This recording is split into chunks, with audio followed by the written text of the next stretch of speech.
तो hello friends, कैसे हैं आप लोग। स्वागत है आपका एक बार फिर से ज्ञान स्टैंड पे। तो दोस्तों, आज हम क्लास 11 फिजिक्स का चैप्टर नंबर 4, जिसका नाम है लॉ ऑफ मोशन यानी गति के नियम, उसका जो है अध्ययन करने वाले हैं। तो दोस्तों, सबसे पहले मैं आपको क्लियर कर दूं कि फिजिक्स जो है कोई रट्टे मारने वाला सब्जेक्ट नहीं है। फिजिक्स तो वो है जो आपको गिरने से पहले ही सिखा देती है कि आप गिरने वाले हो, और गिरने के बाद कहती है लो देखो मैंने पहले ही कहा था। तो चलिए बिना देरी कर वीडियो करते हैं स्टार्ट। दोस्तों, सबसे पहले जो इसका टॉपिक है वो है फोर्स यानी बल। तो भैया सबसे पहले हम समझेंगे कि बल है क्या। तो बल जो है वो खींचना या धक्का देना होता है जो किसी वस्तु की अवस्था, आकार, दिशा में परिवर्तन कर सकता है। समझ में आया। दरवाजा तब तक नहीं खुलेगा जब तक कि उससे कोई धक्का ना दे दे। इसी धक्का देने को ही बल कहते हैं। फुटबॉल को किक मारना, गेट को खोलना, यह सब बल कहलाता है। समझ में आया। तो फ्रेंड्स, जो हमारा नेक्स्ट टॉपिक है वो है इनर्टिया यानी जड़त्व। तो जड़त्व जो है वस्तु का वह गुण है जिसके कारण वह अपनी अवस्था में बदलाव का विरोध करती है। फॉर एग्जाम्पल, बस अचानक रुकती है, हम आगे की ओर झुकते हैं। देखो, सुबह सर्दी की सुबह की रजाई बराबर मैक्सिमम इनर्टिया, अधिकतम जड़त्व हो गया। उस रजाई के अंदर का आदमी बदलाव नहीं चाहता।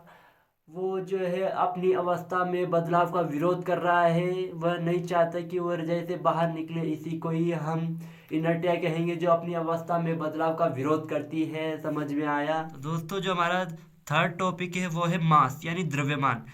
किसी वस्तु में मौजूद पदार्थ की मात्रा को जो है मास कहते हैं।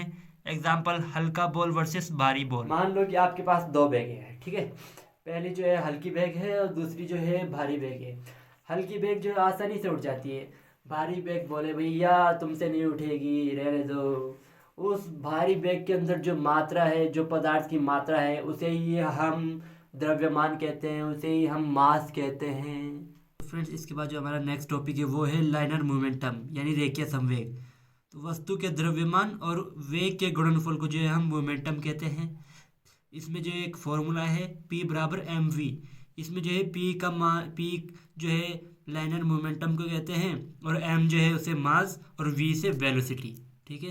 इसके जो है एग्जांपल हैं, जैसे पहला जो है तेज आता ट्रक और दूसरा जो है धीरे चलती साइकिल।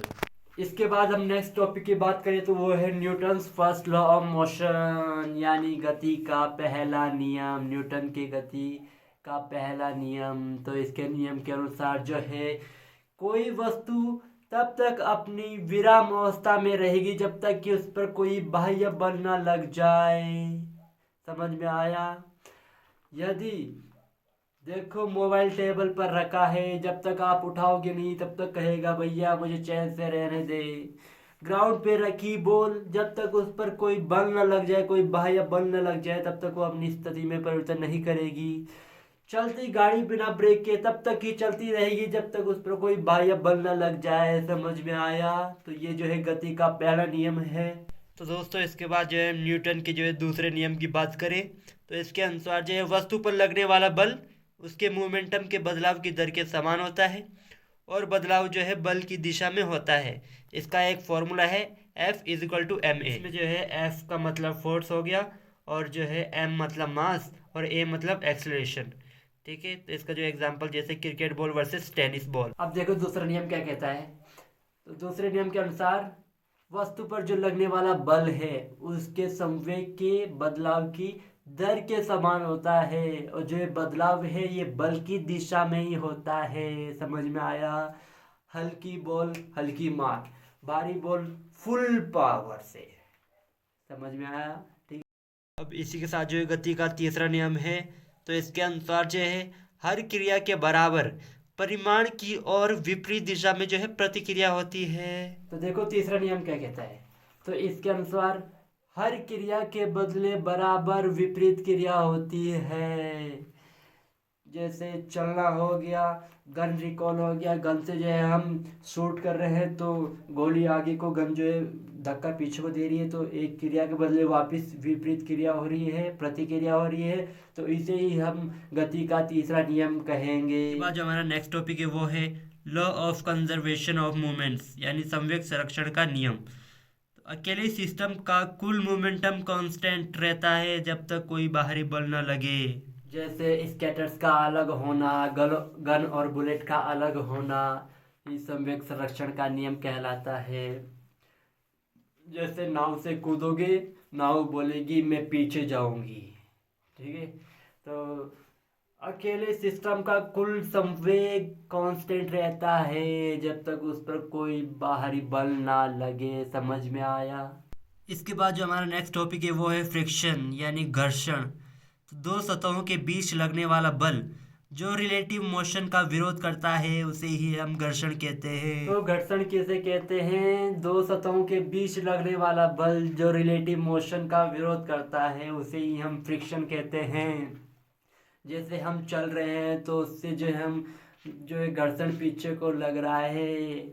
अगर फ्रिक्शन ना होता तो हम सीधे लुढ़क के घर पहुंच जाते, फिसल के घर पहुंच जाते, अगर घर्षण ना होता। समझ में आया क्या? इसके बाद बात करें तो वो है स्टैटिक फ्रिक्शन यानी स्टैटिक घर्षण।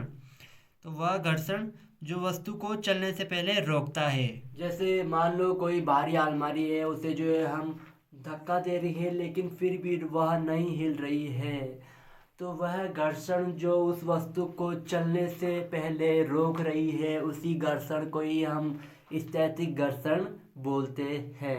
बात करते हैं हम काइनेटिक फ्रिक्शन यानी गतिज घर्षण।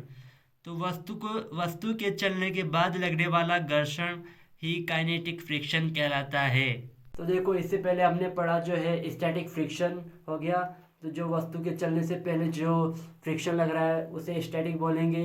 वस्तु के चलने के बाद जो फ्रिक्शन लग रहा है उसे काइनेटिक बोलेंगे। जैसे जमीन पर चलती घिसती हुई बुक जो है उस पर जो है काइनेटिक फ्रिक्शन लग रहा है। समझ में आया क्या? इसके बाद बात करें तो वो है रोलिंग फ्रिक्शन यानी लुढ़कने वाला घर्षण।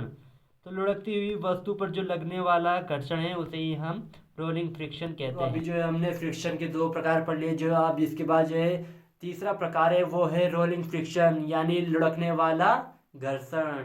तो जो है लुढ़कती हुई वस्तु पर जो घर्षण लगता है उसे हम रोलिंग फ्रिक्शन कहते हैं। जैसे व्हील वाली ट्रॉली जो है चलना आसान होता है, उस पर जो बल लग रहा है, जो घर्षण लग रहा है, उसे ही रोलिंग फ्रिक्शन कहते हैं। दोस्तों, इसके बाद हमारा इस चैप्टर का लास्ट टॉपिक है वो है सेंट्रीपेटल फोर्स यानी केंद्राभिमुख बल।